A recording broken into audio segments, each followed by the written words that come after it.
SCP-164. Object Class: Euclid. Special Containment Procedures.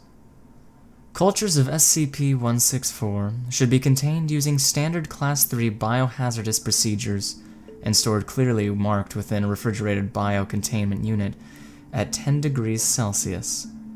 While pathogenic, SCP-164 is not highly infectious. While researchers work with raw cultures or infected subjects, they should use caution. Latex gloves and face masks are generally effective at preventing the spread of the disease. Any personnel inadvertently infected will be subject to 6 months of chemotherapy on showing first symptoms, and surgery is necessary. Civilian outbreaks should be handled using cover-up procedure ALF for contagious materials. Description: SCP-164 is a strain of cancerous cells that causes sarcoma-like tumors in host bodies. While cell DNA appears to be primarily derived from human DNA, the cells now effectively exist as unicellular, asexually reproducing parasites. Several characteristics make SCP-164 remarkable. SCP-164 is the only parasitic cancer known to infect human beings. Strains are transmittable through, in order of infectiousness, blood contact, sexual intercourse, skin contact, and airborne contact. Chemotherapy and surgery are effective in treating the disease in nearly all stages. Tumors produced by SCP-164 that grow larger than a certain size will, in 75% of cases, follow normal behavior for cancerous sarcomas. However, in 25% of cases, host bodily materials will be utilized for the creation of a new, separate organism inside of the tumor. In the case of multiple tumors, some or all may follow this behavior. Said organisms will apparently begin as zygotes and replicate much like fetuses. Externally, this appears no different from normal tumor production and may go unnoticed in initial stages. Oddly, mature organisms identify as being completely unrelated to the original tumors, corresponding with a previously unknown species in the order of Toithida, or squids. Removal of organisms show they are entirely viable in marine conditions, and will perform normal actions such as locomotion, catching food, basic defense, reproduction, etc.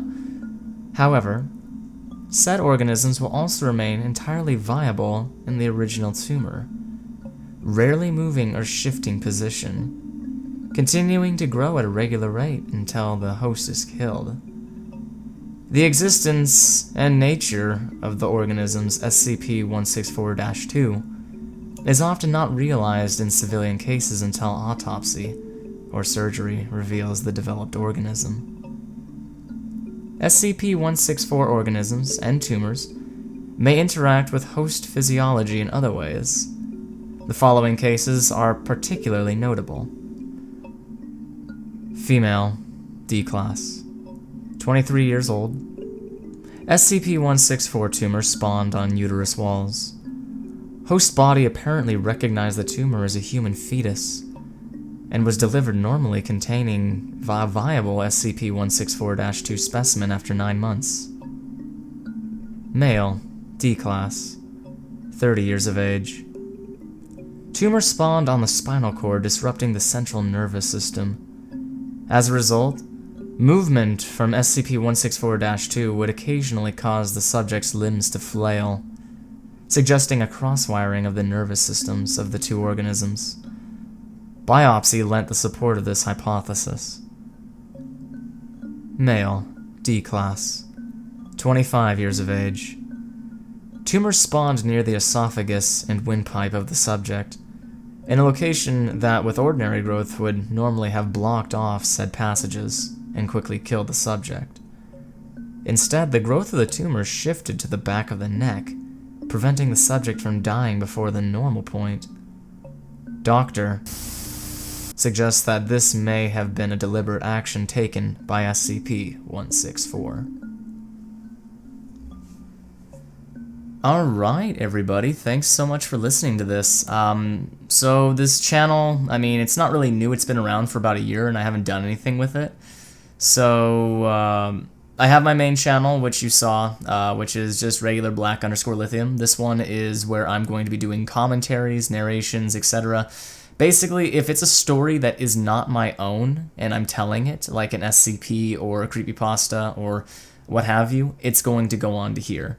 Any other things that have to do with just gaming related, life related, streaming related, anything else is going to go on my main channel. But I wanted to have an offshoot for being able to do narrations, because I felt like that having all of that on one channel would make an absolute clusterfuck of everything.